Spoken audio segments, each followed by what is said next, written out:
Bonjour, je voudrais continuer à parler aujourd'hui de Baudelaire, poète-journaliste, comme je l'ai décrit la semaine passée, comme je l'ai qualifié la semaine passée, en reprenant cette expression qu'il utilisait lui-même pour décrire, pour qualifier Sainte-Beuve. Et c'est une appellation, disais-je, qui me semble lui convenir mieux à lui, car Sainte-Beuve a été poète puis journaliste de Joseph Delors-Molindie, tandis que Baudelaire a voulu être ou a été condamné à être alternativement et réciproquement poète dans le journal, y compris dans ce nouveau journal, ce journal à grand tirage, ce journal moderne qu'il déteste et auquel il n'est pas moins attaché. La semaine dernière, j'ai dit qu'il y avait peu, ou en tout cas pas assez sur ce sujet, Baudelaire, poète-journaliste, et qu'il restait à le creuser. Voici cependant, pour ne pas donner le sentiment qu'il n'y a rien, parce qu'il y a un certain nombre d'articles, quelques références à ce sujet au cours des 30 dernières années. Vous voyez que ça ne fait quand même pas beaucoup, portant sur le style et sur la forme de cet exercice. On me signale d'ailleurs un nouveau livre qui vient de paraître, intitulé « La civilisation du journal ». Je crois que c'est un livre énorme, « Histoire culturelle et littéraire de la presse française au XIXe siècle », sous la direction d'auteurs qui sont déjà là, Marie-Ève Terranti et Alain Vaillant, et l'historien Dominique Khalifa et Philippe Régnier, livre qui vient de paraître et qui fait plus de 1000 pages, je crois. Donc, il y a maintenant des choses à consulter sur ce sujet. Je crois que c'est un sujet très important.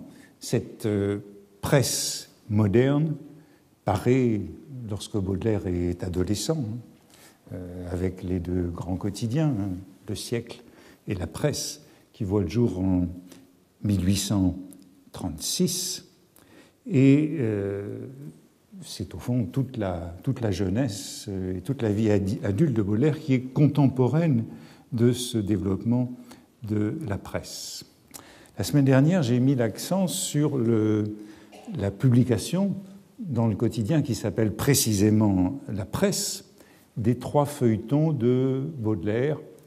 Les voici rappelés dans la chronologie, des 3 feuilletons de Baudelaire publiés le 26 et le 27 août et le 24 septembre 1862, c'est-à-dire 20 poèmes en prose au rez-de-chaussée de la première et de la deuxième page d'un quotidien à grand tirage, au lieu même où se déroule le roman feuilleton depuis 1836 et la naissance de cette presse à grand tirage. Je l'ai dit, le 4e feuilleton a été suspendu, n'a pas été publié, mais il existe sur épreuve les poèmes 21 à 26 de l'édition posthume du Spleen de Paris, où l'ordre, à une inversion près, est le même que sur ces épreuves. Et on a donc, pour la moitié du recueil, ce plan qui est adopté tel qu'il était dans la presse en 1862. Baudelaire voyait grand, puisqu'il imaginait une centaine de poèmes en prose. Il parlait à sa mère de 15 feuilletons. Dans les 3 premiers, il y a eu 20 poèmes. Il en parlait comme s'ils étaient écrits, mais on sait bien que c'était un petit peu de la forfanterie et qu'il n'y en avait pas beaucoup plus d'écrits à cette date que ces 26 composés. Je voudrais revenir sur cette interruption, cette déception, après les 20 poèmes publiés en quelques jours, sur cette rupture qui me paraît assez exemplaire des relations compliquées de Baudelaire et de la presse étant, comme je le dis, elle-même le modèle de cette relation de Baudelaire au monde moderne dans un rapport ambivalent, comme je le décrivais les semaines précédentes.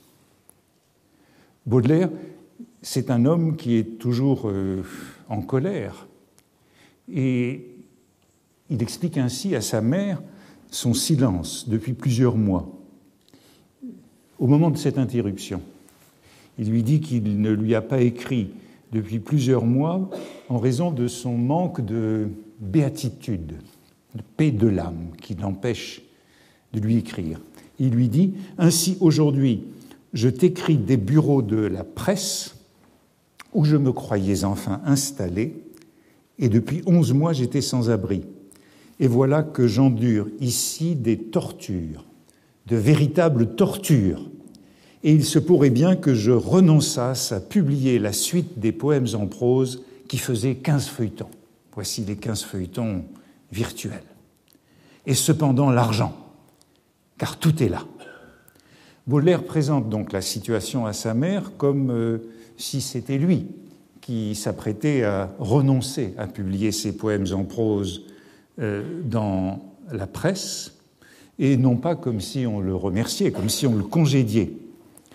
Et puis, il lie aussi cette affaire à l'argent, cette publication qui lui rapporte. Il n'y a pas de doute sur les raisons de sa hâte à voir paraître ses poèmes en prose dans la presse en italique, le quotidien La Presse, en raison du rapport de ses publications, du rapport financier de ses publications. Mais dans une lettre à Arsène Housset, qui est le rédacteur de la partie littéraire de ce quotidien, vers la même date, il donne des détails sur l'origine de leur litige et de la suspension de la publication. J'apportais les 2 feuilletons remaniés pour la 3e fois, et donc il apportait un paquet de 2 feuilletons, c'est-à-dire les 2 qui figurent à droite, celui du 24 septembre et celui qui est resté sur épreuve. J'ai apporté donc un paquet de 2, comme en août, et j'en ai trouvé de nouveaux feuilletons, de nouveaux remaniements, de nouveau par vous, d'autres versions des mêmes feuilletons. Moi, un peu embarrassé, Monsieur Quatrain, un peu de mauvaise humeur, les vôtres, vos versions, vos remaniements, contrariant les miens, par exemple Nissia au lieu de Féline. Il fait référence au poème en prose qui s'appelle L'Horloge, qui était prévu pour la publication du 24 septembre, où Arsène Housset entendait corriger le nom Féline donné à la femme en Nissia. Car, poursuit Baudelaire, j'ai essayé de rendre beaucoup de choses plus claires. On voit donc à la fois que Arsène Housset intervient, mais aussi que Baudelaire a fait des concessions, a corrigé, a rendu le texte plus clair, comme il dit, et il propose encore de supprimer les pièces qui ont été remaniées malgré sa volonté. Il semble, en tout cas, que les derniers poèmes publiés l'aient été comme il le voulait, mais aussitôt suivis d'une interruption. Au fond, ce qu'on voit, c'est que Baudelaire et Housset corrigent chacun de son côté les épreuves, que cela donne des remaniements contradictoires, un certain malentendu, une certaine confusion. Mais en tout cas que pour Housset, le rédacteur en chef de cette partie littéraire de la presse, c'est de la copie qu'il corrige comme le reste du journal, tandis que pour Baudelaire, c'est de la poésie inscrite dans le marbre. Et je vous citais, je crois, la semaine passée, ce qu'il disait des virgules auxquelles il tenait et qui elles-mêmes ne pouvaient en aucun cas être modifiées. Et puis, la cause de la suspension est invoquée expressément. La cause ou le prétexte. ce sont les reprises de poèmes déjà publiés. Et là, j'ai mis, je ne sais pas si vous le voyez bien, en indice le nombre de l'ordre de la publication, et on voit en effet que pour ce feuilleton du 24 septembre, l'horloge en est à sa 3e publication, ainsi qu'un hémisphère dans une chevelure et l'invitation au voyage, et que le lendemain, s'ils avaient paru, le crépuscule du soir et la solitude en auraient été à la 4e publication. C'est donc ça, la cause en tout cas invoquée pour l'interruption, suivant une autre lettre de Baudelaire à Houssaye un peu plus tard. J'ai vu tout à l'heure M. Rouy, c'est l'administrateur du journal, celui qui figura sur la liste de canailles que je vous citais la semaine passée, qui m'a fait les reproches que vous l'avez chargé de me transmettre, ainsi que la suppression totale de tous les poèmes en prose. Ce n'est pas là ce qui m'est le plus désagréable, comme vous le devinez, c'est le reproche que vous croyez sans doute pouvoir me faire. Bien pire que la suppression, le reproche d'abus de confiance, de fraude. Baudelaire aurait vendu 2, 3 ou 4 fois les mêmes poèmes, et Houssaye comptait apparemment sur des inédits. Baudelaire poursuit, pour se justifier, « Je considère la chose en soi comme légère, ces republications, et je n'en ai deviné la gravité que quand M. Rouy me l'a présenté dans ses rapports avec le procès. La presse et Arsène Houssaye est à ce moment-là l'objet d'un procès de la part des actionnaires, et c'est ainsi que Émile de Girardin récupérera d'ailleurs son journal. Je ne me sentais pas coupable du tout, et je vous transmets littéralement ce que je lui ai répondu à M. Rouy. Baudelaire justifie donc ces republications pour au moins 3 raisons qu'il invoque. Premièrement, le très faible tirage des publications dans lesquelles les poèmes ont déjà paru, notamment la revue fantaisiste qui était en train de disparaître. Je vous l'ai dit, Baudelaire publie toujours dans les derniers numéros des revues qui ne sont pas toujours distribués. Donc dans la revue fantaisiste, il dit à peine de vente de cette revue, faible tirage, vente minime. D'autre part, les poèmes ont été transformés, et il est vrai que certains l'ont été profondément. Le crépuscule du soir est un poème tout à fait différent dans la version de 1862 que Baudelaire s'apprêtait à publier. Et enfin, 3e argument, sa volonté, dit-il, de donner au lecteur une idée complète de l'ouvrage dans son ampleur, ouvrage conçu depuis longtemps. Baudelaire, là aussi, exagère un peu. La conception n'est pas tellement ancienne, mais l'on voit bien, là encore, cette contradiction que j'évoquais la semaine passée entre la volonté de concevoir un ouvrage comme une totalité, et puis la dépendance du moyen moderne, du médium moderne qu'est la presse et la nécessité de cette publication, ou la volonté de cette publication en feuilleton. En tout cas, Baudelaire s'humilie devant le patron de la presse. J'aurais dû vous consulter vous-même sur ces reprises, et ce n'est qu'à vous seul que je dois des excuses. Il cherche un raccommodement, à rattraper les choses, il accepte la censure, demande qu'on lui indique les morceaux dont on ne veut pas, et termine en disant « Quand même vous maintiendriez la suppression totale, je ne m'en considérerai pas moins comme votre obligé, au moins à cause de l'admirable intention que vous avez montrée. » Intention de publier ces poèmes en prose, en feuilleton. Et dans cette lettre, la déférence, la gentillesse, la souplesse du poète est remarquable, même si on sait qu'il se rattrape dans Mon cœur mis à nu. Baudelaire fait également appel au public, à la réaction du public qui, selon lui, a approuvé ces poèmes en prose. Tout cela est d'autant plus désagréable que je rencontre une foule de gens qui prenaient goût à la chose. Et termine par une sorte, là aussi, de coup de bluff, de vœu pieux. Le volume entier, prétend-il, est quasi prêt. J'étais allé dire à M. Rouy que je comptais, sous peu de jours, livrer la totalité du manuscrit, justement pour qu'on lui indique ce qu'on voulait bien publier en feuilleton et ce qu'on ne voulait pas. Il espère encore faire revenir Houssaye sur sa décision. Selon votre décision finale, quand vous aurez tout, je vous laisserai l'ouvrage ou je le porterai immédiatement au libraire.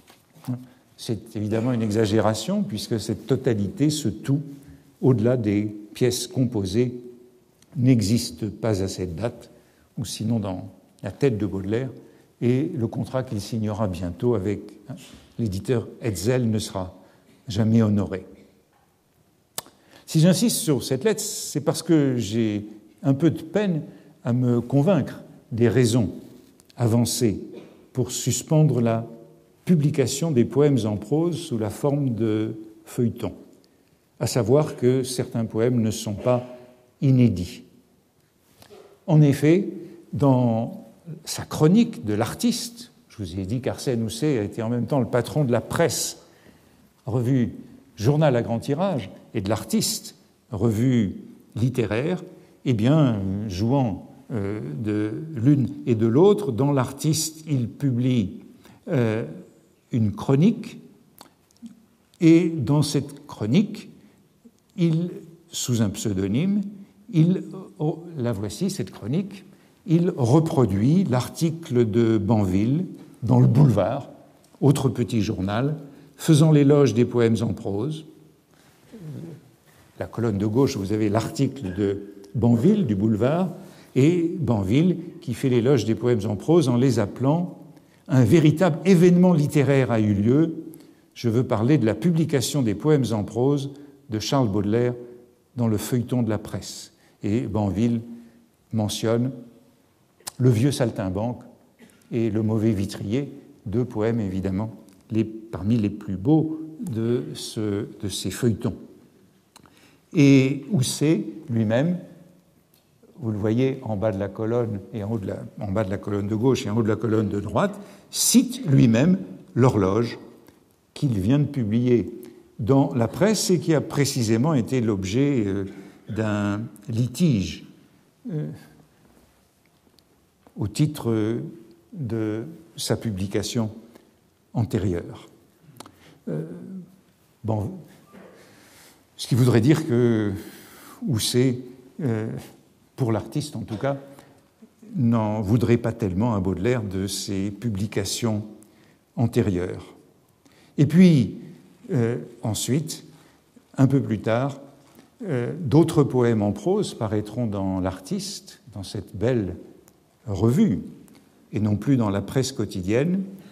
Et ces poèmes en prose qui paraîtront dans l'Artiste le 1er novembre 1864, c'est parmi les plus beaux du spleen de Paris, Une mort héroïque, La fausse monnaie et La corde, sous le titre de Petits poèmes en prose, c'est la seule autre occurrence de ce titre. Eh bien, parmi ces trois poèmes, les voici, Une mort héroïque, cette fois-ci bien mis en page dans une revue plus luxueuse, La fausse monnaie et La corde. Eh bien, parmi ces trois poèmes, il n'y a en fait qu'un inédit, La fausse monnaie. Une mort héroïque a déjà été publiée dans une revue, et La corde dans le Figaro. On verrait donc que Houssaye admet de reprendre des poèmes dans l'Artiste. L'argument ne vaudrait plus, ou bien il serait propre à la presse. Tout cela est donc assez profondément ambigu. Peut-être qu'il faut dire à ce point un court mot de Arsène Houssaye, avec qui Baudelaire est en affaire et en discussion à ce moment-là, parce que c'est un poète, c'est le modèle du poète arrivé celui qui est passé de la bohème à la notabilité, de la bohème à l'administration. Il est le directeur de l'Artiste, de cette revue. Il a été l'administrateur de la Comédie Française de 1849 à 1856. Au moment où il est en discussion avec Baudelaire, il est inspecteur des musées de province et directeur de la presse, photographié par Nadar et par Carja, comme Baudelaire, dans des photographies qu'on verra lorsqu'on parlera de Baudelaire et de la photographie. C'est un auteur très fécond dans le roman, dans le théâtre, dans la poésie, et au fond c'est celui qui se situe exactement aux antipodes de Baudelaire. Il est passé de la bohème à la notabilité, de l'impasse du doyenné à l'enrichissement dans les spéculations immobilières sous Haussmann. Et tandis que Baudelaire végète dans les hôtels garnis, Arsène Houssaye se fait construire un hôtel particulier sur la plaine Monceau, près de ce qui est aujourd'hui la rue Arsène Houssaye, aux environs des Champs-Élysées et de la place de l'Étoile. On ne peut pas imaginer de destin poétique plus contraire à celui de Baudelaire, plus divergent. Il n'en reste pas moins qu'il me semble faux de prétendre que la suspension de la publication des poèmes en prose dans la presse en 1862 a provoqué leur brouille. Vous avez vu la chronique du 1er octobre 1862 où Arsène Houssaye cite l'horloge, la publication de 1864 et au fond, tout cela est conforme à une certaine fidélité à la bohème des années de jeunesse. Bien sûr, le nom d'Houssaye figure sur la liste des canailles, mais il figure aussi sur la liste de distribution de toutes les œuvres de Baudelaire jusqu'en février ou mars 1866 pour les épaves. Et je l'ai signalé, le choix des poèmes qu'il a publiés dans l'Artiste en 1864, après que Banville avait signalé le vieux saltimbanque et le mauvais vitrier, c'est donc non pas celui des boutades, non pas celui des sarcasmes, mais c'est un choix cohérent, je l'ai dit. Une mort héroïque, la fausse monnaie, la corde, ce sont trois pièces d'une certaine étendue qui mettent en scène le poète avec ce que Jean Starobinski avait appelé ses répondants allégoriques. Il y a donc, parmi toutes les pré-publications du Spleen de Paris, l'une de celles qui a le plus de cohérence. Malheureusement, on ne trouve rien dans la correspondance sur l'histoire de cette publication. Il faut dire tout cela, il faut parler de tout cela avant d'aborder la dédicace des poèmes en prose. Je n'en ai encore rien dit, peut-être parce qu'elle est trop célèbre, publiée en tête du feuilleton de la presse, trop célèbre pour être citée. Selon certains critiques contemporains, c'est, comme tout cadeau de Baudelaire, comme toute dédicace de Baudelaire d'un poème, c'est un cadeau ironique, c'est un cadeau empoisonné. Et en vérité, sous la dédicace à Arsène Houssaye, il faudrait déchiffrer une blague, une offense, une pique, une mystification pleine d'ironie dont le destinataire ne se serait pas rendu compte. Au fond, l'idée, c'est que Baudelaire ne pourrait pas sérieusement donner ses poèmes en prose à un homme tel que Houssaye, poète arrivé, poète devenu notable. L'idée serait que Baudelaire ne pourrait pas parler vraiment à Houssaye de ses propres mauvais poèmes, le chant du vitrier, puisque on lit dans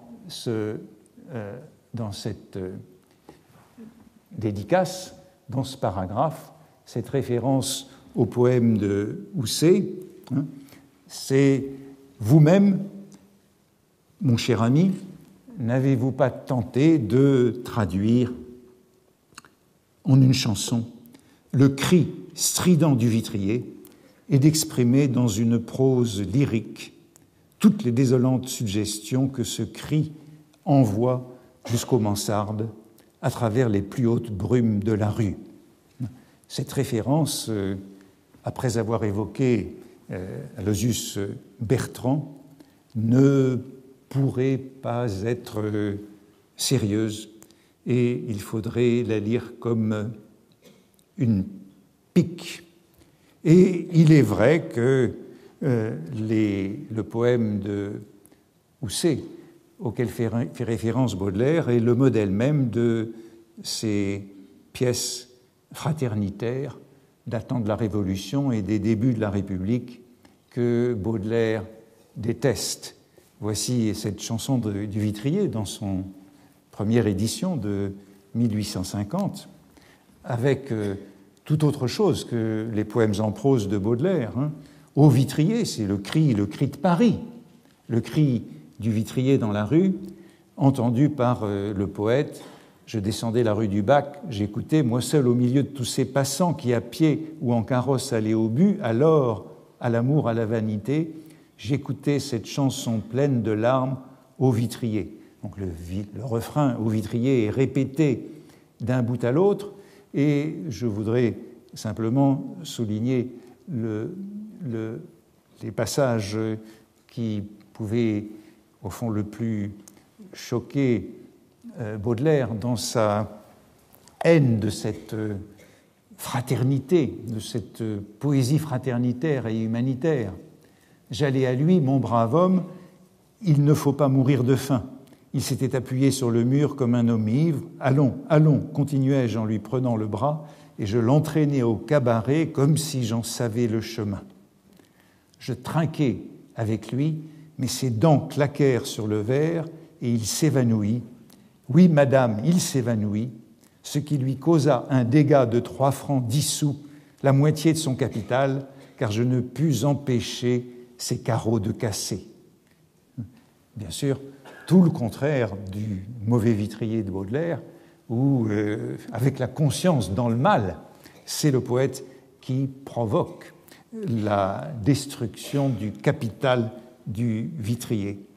Il nous raconta comment il était parti le matin de la rue des Anglais, une rue où il n'y a pas 4 feux en hiver, comment il avait laissé là-bas une femme et 7 enfants qui avaient déjà donné une année de misère à la République, ce qui situe le poème en 1849, sans compter toutes celles données à la royauté.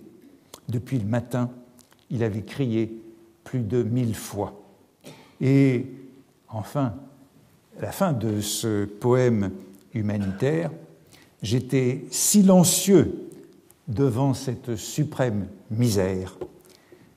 Je n'osais plus rien offrir à ce pauvre homme quand le cabaretier lui dit « Pourquoi donc ne vous recommandez-vous pas à quelque bureau de charité ?»« Allons donc !» s'écria brusquement le vitrier. « Est-ce que je suis plus pauvre que les autres ? Toute la vermine de la place Maubert s'est logée à la même enseigne. Si nous voulions vivre à pleine gueule, comme on dit, nous mangerions le reste de Paris en 4 repas. » Au vitrier, il retourna à sa femme et à ses enfants, un peu moins triste que le matin, non point parce qu'il avait rencontré la charité, mais parce que la fraternité avait trinqué avec lui. Évidemment, il y a là tout ce qui peut provoquer la rage de Baudelaire sur cette fraternité qui avait trinqué avec le poème. Et je vous invite à regarder rapidement Le Déluge, le poème qui suit, qui est encore un poème sur la fraternité de 1848. La fraternité seule et debout sur la terre. C'est cette fois le refrain, tout ce que Baudelaire détestait. Autrement dit, Baudelaire ne pourrait pas donner sérieusement ses poèmes en prose à Houssaye, parler sérieusement d'un rapport entre le mauvais vitrier et le chant du vitrier de Houssaye. Il se moquerait forcément de lui, l'offenserait sans que l'autre s'en soit aperçu. Prenant prétexte de cette médiocrité des vers de Houssaye, ou de la prose, nombreux sont donc les lecteurs qui y voient une sorte de persiflage. C'est bien sûr une lecture intéressante, mais il me semble qu'elle n'est pas tout à fait convaincante. Et Baudelaire, lorsqu'il écrit ces phrases faisant référence au poème en prose de Houssaye sur le vitrier, certes, les siens ont peu à voir, voire rien à voir avec ces poèmes humanitaires et fraternitaires, mais en même temps, Houssaye a remanié les poèmes publiés par Baudelaire, qui sont certains parmi les plus violents des poèmes en prose, et j'aurais envie de dire que personne n'est la dupe de l'autre dans cette affaire. Sans doute l'aveuglement de Houssaye peut tout aussi bien être simulé que la suspension de jugement de Baudelaire. Houssaye, après tout, soutient cette publication et le fait même de les faire paraître en feuilleton, comme il est décidé au rez-de-chaussée de la presse. C'est comme le dit Banville, c'est un événement littéraire. Selon une lettre de Baudelaire, un peu plus tôt dans l'été de 1862, les poèmes devaient paraître dans ce que Baudelaire appelle les variétés. Les variétés, c'est dans une page intérieure du journal, et non pas le feuilleton du rez-de-chaussée. C'est donc une promotion que celle-ci. Baudelaire lui écrit « J'espérais toujours que la presse commencerait mon variété, et continuerait tout doucement de semaine en semaine ou de quinzaine en quinzaine. » Après tout, Houssaye est prêt à publier les piques de Baudelaire contre les journaux que je signalais la semaine passée. Dans ces poèmes en prose de la presse, il y a des attaques contre la presse. Je signalais la comparaison des directeurs de journaux à des coquins à 1h du matin, ou celle du journalisme et de la prostitution dans les Tentations. Les contradictions de Houssaye face à la poésie me semblent parallèles aux contradictions de Baudelaire face à la presse, et on peut supposer que, après tout, s'il y a eu interruption, c'est aussi parce que tous les lecteurs n'avaient pas forcément pris goût à la chose, comme le suppose Baudelaire. Je voudrais signaler une autre contradiction de Baudelaire dans ses publications.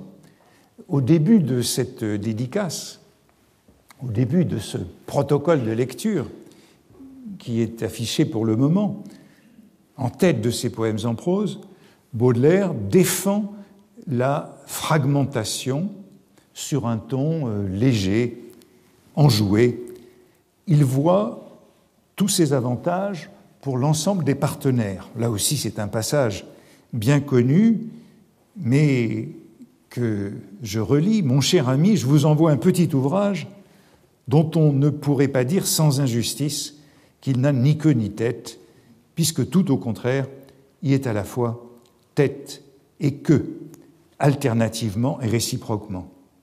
Considérez, je vous prie, quelles admirables commodités cette combinaison nous offre, à tous, à vous, à moi et au lecteur.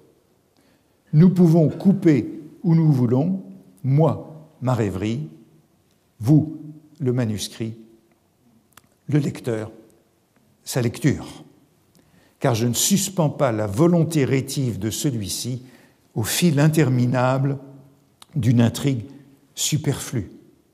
Et dans cette proposition, je ne suspends pas la volonté rétive de celui-ci, du lecteur, au fil interminable d'une intrigue superflue, eh bien, il faut bien lire à la première page de la presse, au lieu même où se déploie quotidiennement le roman feuilleton, cette mise en cause du genre même du roman feuilleton, le fil interminable d'une intrigue superflue. Autrement dit, on publie bien à la première page de la presse une agression contre le genre même qui s'y étale. Et comme vous avez vu, les difficultés que Baudelaire avait à accepter les moindres remaniements lorsqu'il parle de ces admirables commodités que cette combinaison nous offre à tous, à vous, à moi et au lecteur, que cette lecture courte, on peut en effet se demander le degré de sincérité ou de bonne foi de ce discours. Mais ce qu'on peut aussi remarquer, c'est que tout le discours contemporain, le discours d'aujourd'hui sur la lecture, sur le temps de la lecture dans les nouveaux médias, était déjà posé par Baudelaire à propos de la lecture du journal, dans sa discontinuité. En tout cas, au moment même où il publie ces lignes enjouées, allègres, spirituelles, dans la presse, sur la fragmentation dont tout le monde peut tirer profit, il se plaint de ses ennuis d'argent auprès de Poulet-Malassis, qui est lui-même son éditeur au bord de la faillite, et il lui fait part de son désir de vendre toute son œuvre à Michel Lévy, autre éditeur, en toute propriété, pour toujours ou pour longtemps, dit-il, afin d'abandonner à tout jamais le système de fragmentation dans les journaux qui me fait tant souffrir. À la même date, voici la première page de la presse avec cette déclaration spirituelle en faveur de la fragmentation dont tout le monde peut tirer avantage et cette insistance sur ce système de fragmentation qui me fait tant souffrir. Il est vrai que Baudelaire ajoute aussitôt insister là-dessus, puisque c'est un argument auprès de Michel Lévy pour lui vendre la totalité de son œuvre, et Baudelaire emploie l'expression matière vendable pour désigner ces fleurs du mal, poèmes en prose et le reste. Il appelle donc à vendre tout cela afin qu'il n'ait plus à se répandre dans la presse. Et à la même date, Baudelaire écrit à Arsène Housset « Je vous tourmente pour essayer un ouvrage de moi à la presse ». C'est l'argument « essayer un ouvrage », celui de l'expérimentation, le feuilleton comme banc d'essai d'un livre. Tout pourrait se morceler. J'ai trouvé 2 titres nouveaux, Fusée et Suggestion, 66 suggestions. Vous voyez que tout cela renvoie bien à ce rapport extrêmement ambigu de Baudelaire et de cet objet moderne qu'est le journal. En même temps, désir de feuilleton, évidemment, désir d'argent, désir d'expérimentation, et en même temps, compromis, comme si il fallait faire contre mauvaise fortune, c'est le cas de le dire, faire contre mauvaise fortune bon cœur. Je crois qu'il est donc légitime de faire l'hypothèse que si les publications dans la presse ont été suspendues après 3 feuilletons, alors qu'il aurait pu y en avoir un certain nombre de plus, il me semble qu'on peut faire l'hypothèse qu'ils ont provoqué des réactions qui contrairement à ce que pense Baudelaire, n'ont pas été toujours favorables et qu'il y avait de quoi choquer certains lecteurs, enfin que l'argument du caractère non inédit de certains poèmes peut servir de prétexte pour arrêter une publication. Et cette hypothèse me semble d'autant plus vraisemblable que Baudelaire a connu exactement le même genre de mésaventure 1 an et demi plus tard, dans sa seconde tentative de publication dans une presse à relativement grand tirage, cette fois-ci Le Figaro, en 1864. Alors Le Figaro, ce n'est pas la même chose que la presse, c'est encore ce que Baudelaire appelle un petit journal. Une expression fréquente de Baudelaire dans toute son œuvre, c'est celle de petit journal, l'expression qu'il emploie souvent. Le petit journal est petit à la fois par son format et par son tirage. Ce que Baudelaire déteste, c'est le grand format de la presse ou du siècle. Le petit journal, ça nous rappelle la discussion que nous avons eue lors de la première leçon sur le sens de l'épithète « petit » dans les petits poèmes en prose. Ce Figaro, c'est celui donc des années 1860, qui est un journal encore assez satirique de la vie littéraire, avec beaucoup de potins, en particulier dans une rubrique célèbre intitulée « Écho ».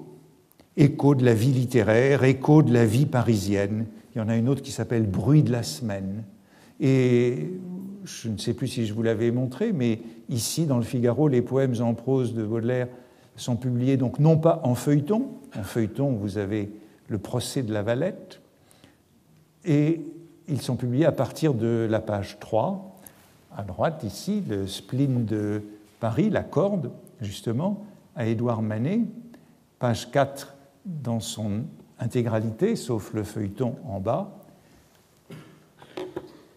et page 5.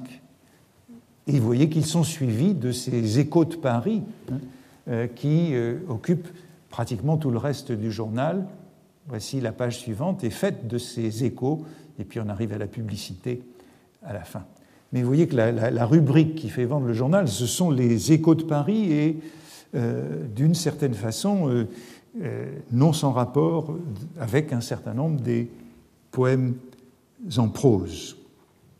Comme tel, le Figaro dans lequel Baudelaire publie en 1864, c'est encore un petit journal plus libre, plus audacieux que la presse. Les poèmes de Baudelaire y sont donc publiés le 7 et le 14 février 1864. Entre les deux, le 11 février 1864, on trouve parmi les échos qui sont rapportés une notation d'un autre journal parisien, l'Union, qui traite le Figaro de feuille d'avant-garde littéraire, où on parle des choses avec la légèreté de libres allures. C'est donc une feuille d'avant-garde littéraire où Baudelaire publie ses poèmes en prose dans cette seconde campagne vers la grande presse. Or, on pourrait dire que la configuration est tout aussi curieuse. Les poèmes de Baudelaire sont précédés d'un chapeau de Gustave Bourdin, qui est le secrétaire de la rédaction, qui est le gendre du directeur, Villemessant. Et il faut se souvenir que c'est à lui que Baudelaire attribue le procès des Fleurs du Mal. C'est Gustave Bourdin qui a écrit dans le Figaro, déjà, le 5 juillet 1857, un petit article où il signalait au lecteur 4 poèmes des Fleurs du Mal, le reniement de Saint-Pierre, Lesbos et les 2 femmes damnées. Baudelaire concevait que c'était cet article qui avait suscité un rapport du ministère de l'Intérieur et le procès qui s'en était suivi. Mais il s'était rapproché entre-temps du Figaro et le peintre de la vie moderne, je vous ai dit la semaine passée combien le peintre de la vie moderne avait eu du mal à trouver un débouché dans la presse. Le Figaro avait publié le peintre de la vie moderne quelques mois plus tôt. Et dans ce chapeau est important, cette petite annonce qui précède les poèmes en prose, puisque Gustave Bourdin les présente avec beaucoup des arguments qui sont ceux mêmes de Baudelaire et ceux de la dédicace à Arsène Housset.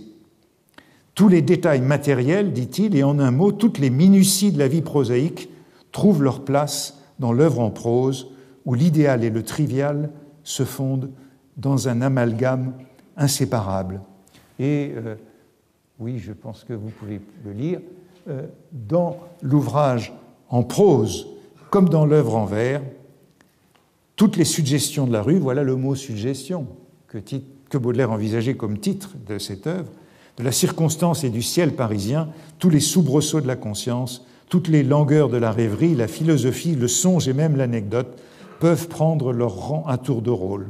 Il s'agit seulement de trouver une prose qui s'adapte aux différents états de l'âme du flâneur morose. Nos lecteurs jugeront si M. Charles Baudelaire y a réussi.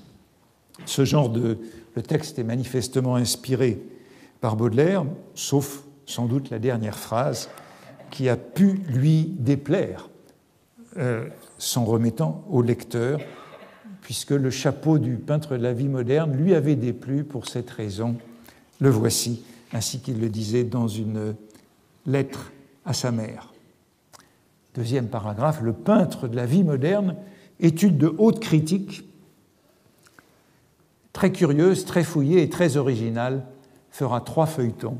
Le rez-de-chaussée de notre journal est ordinairement consacré à des romans ou à des nouvelles, et si nous dérogeons pour cette fois à nos habitudes, c'est avec la persuasion que les lecteurs ne s'en plaindront pas. Quelqu'un me demandait d'où venait cette expression de rez-de-chaussée du journal, vous la voyez employée par Baudelaire lui-même. Or, eh bien, cette publication du Figaro est elle aussi interrompue après 2 feuilletons, alors qu'il était annoncé qu'elle serait continuée et s'était terminée par ces mots. Dans une lettre à sa mère, Baudelaire écrit à ce moment-là « L'explication est bien plus simple pour expliquer son silence. C'est tout simplement parce que mes poèmes ennuyaient tout le monde. M'a dit le directeur du journal qu'on les a interrompus. » Et ce qu'il faut remarquer, c'est que là aussi, il n'y a pas de brouille pour autant, pas plus qu'avec Housset, la même docilité, même si on est en mars 1864, Baudelaire écrit dans la même lettre à sa mère « Je suis tombé dans une hideuse léthargie », juste avant son départ pour Bruxelles. Mais cette léthargie ne l'empêche pas de publier dans le Figaro une lettre anonyme, juste avant de partir pour Bruxelles, le 14 avril 1864. Le Figaro, c'est encore un petit journal, disais-je, et cette lettre anonyme est un libelle contre Hugo et le clan Hugo à propos de l'anniversaire de la naissance de Shakespeare. C'est l'une des dernières publications de Baudelaire avant de quitter Paris, sous couvert de l'anonymat, sous couvert d'être un lecteur moyen, un bourgeois. Il fait il attaque le genre du petit journal du Figaro. Voici ce qu'il écrit. il m'est arrivé plus d'une fois de lire Le Figaro et de me sentir scandalisé par le sans-gêne de Rapin qui forme malheureusement une partie du talent de vos collaborateurs. Je voudrais lire dans ce passage la réaction que Baudelaire impute aux lecteurs qui ont fait suspendre la publication de ses poèmes en prose. Pour tout dire, poursuit-il, ce genre de littérature frondeuse qu'on appelle le petit journal n'a rien de bien divertissant pour moi et choque presque toujours mes instincts de justice et de pudeur.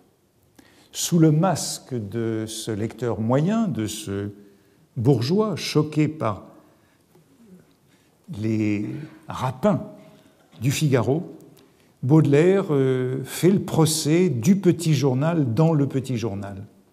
Et on y voit encore un effet de cette complicité, de cette blague avec des amis ennemis que sont les journalistes et les directeurs, pour introduire sa dénonciation de la publicité faite à Hugo, à la démocratie, par un banquet en l'honneur de Shakespeare. Et une nouvelle fois, Baudelaire s'en prend à cette fête humanitaire. Mais je voudrais terminer en sautant par beaucoup de choses que je voulais dire et en abordant quand même l'un des poèmes de cette publication en tête de la presse dans le feuilleton, et je voudrais prendre celle-ci, Le chien et le flacon, tel qu'il apparaît à la presse, à la seconde page de la presse, en août 1862.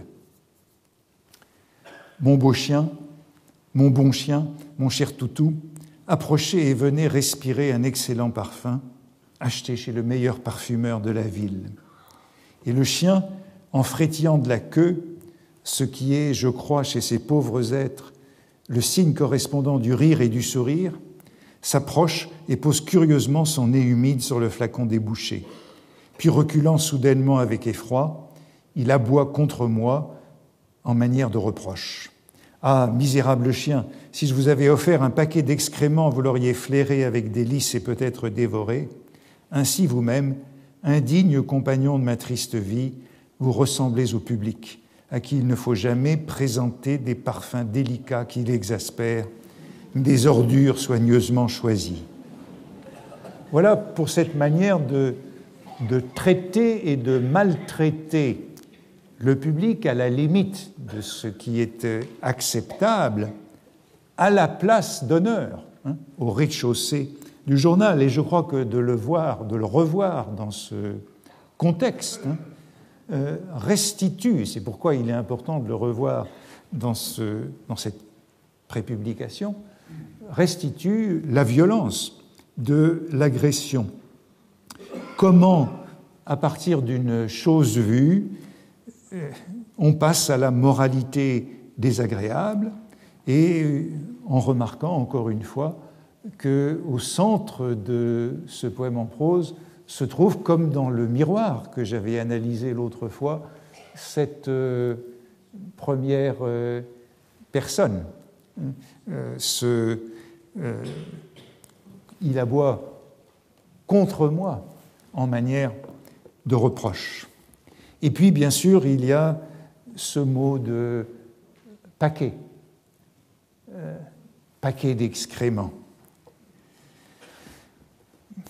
On peut remarquer que c'est le mot que Baudelaire emploie constamment dans sa correspondance à propos de ses poèmes.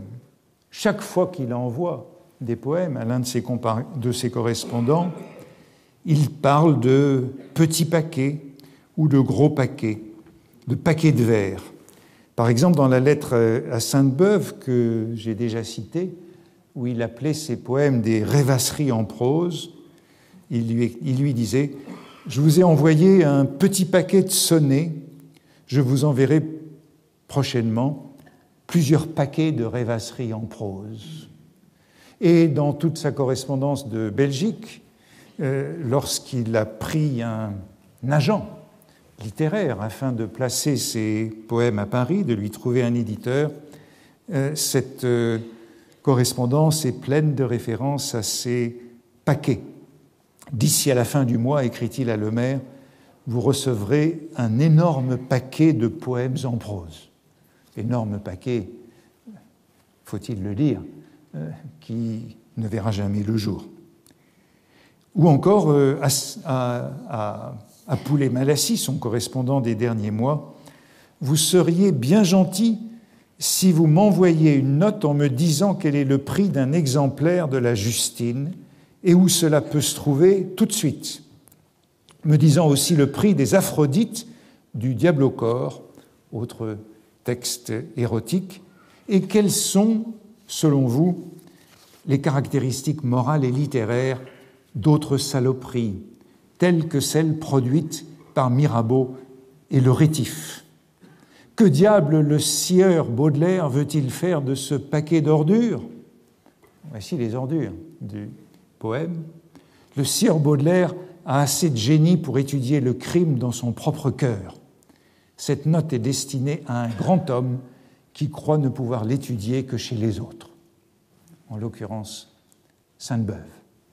Voici à quoi Baudelaire fait donc probablement référence dans ces ordures soigneusement choisies qu'il s'agirait de donner au public, et à ce public qui est en somme pris à partie à la première page du journal. On pourrait dire que tout cela, c'est le dernier Baudelaire, ce Baudelaire si ambivalent à l'égard de la presse, mais faut-il rappeler que Baudelaire, beaucoup plus jeune, d'à peine 20 ans, envisageait de se suicider, et l'une des raisons de ce suicide possible aurait été les nouveaux journaux, comme si on se suicidait à cause du journal. Selon plusieurs témoignages, Baudelaire disait « Les journaux à grand format me rendent la vie insupportable. » La presse, le siècle, ce nouveau moyen de communication. Ou encore, il ne supportait pas l'avènement des journaux à grand format, la multiplication de ces gazettes vastes à parcourir comme un désert, ainsi qu'un désert, lui donne l'envie de fuir vers un monde où elles n'ont pas encore fait leur apparition, les gazettes. Ainsi, Anywhere out of the world, n'importe où hors du monde, le poème en prose du Spleen de Paris, c'est un peu là où il n'y aurait pas encore de journaux. Cette sorte d'abomination de la modernité, bien avant que Baudelaire ne découpât les sottises des journaux en Belgique dans les 2 dernières années de sa vie. Vous voyez cette relation faite de fascination et de dégoût. Chez un lecteur assidu du journal, il y a chez lui quelque chose, j'ai envie de dire, du bourreau de soi-même. Léonto Timorouménos, c'est le lecteur du journal. Arrêtons là pour aujourd'hui.